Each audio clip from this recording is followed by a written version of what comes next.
I was talking about the U.S. women's soccer team and their decision to basically say, we are done with kneeling during the national anthem. And the same thing is being said by English Premier League soccer members. I grabbed a few quotes from that story as well, which I thought was so interesting because the English Premier League has also been dealing with their own situation surrounding protests and the way to draw attention to things that they're concerned about. And many of the players in the English Premier League are now saying, well, this kneeling business is just kind of a distraction because everybody's talking about the kneeling and they're not paying attention to the larger context. And we're ready to move to actually taking tangible action as opposed to basically a symbolic act. And I saw it echoed here in the U.S. women. And I think the larger context here is this is not a statement that anybody cares about if there's not a rebellious factor to it anymore.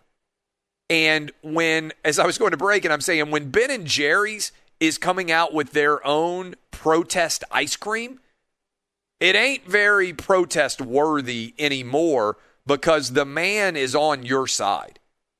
And if you go study rebellious movements, as soon as the mainstream buys into the rebellious movement, it's over. It doesn't have any more punch, any more power any longer because the mainstream sucks up the counter-revolution and makes it a part of the new revolution. And this is actually what happened in the 1960s if you go study everything and how wild it was in the civil rights movement, with all the hippies, with the anti-Vietnam protest. We're living in an era right now where basically instead of Vietnam, I think you can plug in COVID, right? The COVID pandemic. And you had Donald Trump and you had all the controversy and all the athletes and all the cultural and social conflict. And then you toss in social media and that kind of created its own potent cocktail of just craziness, right?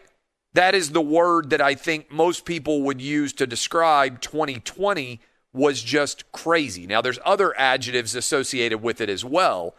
But the one that I think is emblematic of everything that went on is just it was a crazy year. It was a year without precedent. Well, that's a lot like 1968. And what happened after 1968 is a lot of people decided, you know what, I just wanted things to get back to normal. And that was Joe Biden's entire campaign. Joe Biden was basically like, hey, I'm just an old dude. I'm going to get things back to normal. And I don't know if that's going to happen or not, but that really was kind of the same campaign that Richard Nixon ran. After all the craziness that had been going on in the 1960s, Nixon campaigned on law and order. Now, Trump tried to campaign on law and order. The difference was he had COVID and he was the incumbent, and it's harder to campaign on law and order when you're the incumbent. It's harder to say, hey, I'm going to be the change agent when you're already in a position of power. But I think all of this is rolling together in a sophisticated and interesting way in the world of sports. And without an obstacle to protest, protest isn't cool anymore. It's not rebellious. And even Colin Kaepernick himself, he's got all these different deals, Nike, Ben & Jerry's. He's making his own Netflix movie. He's not very rebellious of a character anymore. When you cash in, Colin Kaepernick's got his own SPAC. Did you see that? He's got his own SPAC. A lot of you don't even know what a SPAC is. It's raising money to be able to make more money. He's sold out as much as you can sell out. Now, I don't mind. I'm a capitalist. Sell out as much as you can, but a lot of people start to say, wait a minute. You're telling us how awful America is, and you are cashing in, making tens of millions of dollars, running around telling people how awful America is? How many countries in the world can you get yourself filthy rich in by telling people how awful that country is and companies just throw money at you? Colin Kaepernick's like, steps up to the mic. He doesn't hardly say anything. He's like, America is evil. And Netflix is like, here's $1 billion.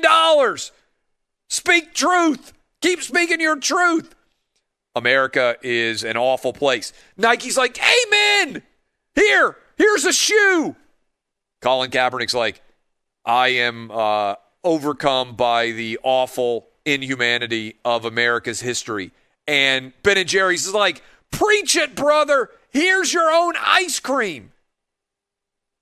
The way that big companies have just totally dove in to the woke movement is actually going to destroy the woke movement. And I think you're seeing it with the U.S. women. They're like, well, Donald Trump's not president anymore.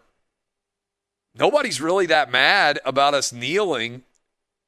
Why are we doing this anymore? And it's amazing. People forget, remember, Colin Kaepernick started his protest when Barack Obama was still president. People want to all connect it to Donald Trump, but one reason I think Donald Trump won was because of Colin Kaepernick's protest. He was the candidate running against Hillary Clinton in August of 2016 when Colin Kaepernick started his protest.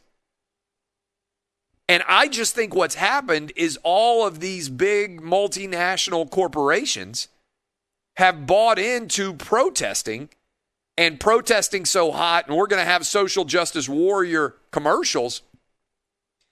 And it's really not very cool then.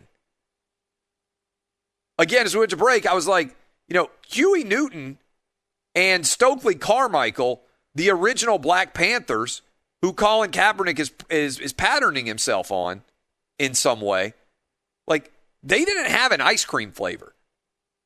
Malcolm X didn't get a tennis shoe. Like, they were true rebels. Corporations have co-opted whatever Colin Kaepernick wants to say, and now they're making money off of it, and they're giving him money in the process, and it's hard to feel like this is anything other than a new way to sell product. When LeBron James got equality written on his sneakers that are made by slaves in China, and people don't even make the connection, the company is just pulling the wool over everybody's eyes, and they don't even know what's going on, and they're like, man, I'm so glad to support all these woke corporations, and all these dudes are just getting filthy rich off being pretend woke. It's wild. And I think that's what's going on with the U.S. women.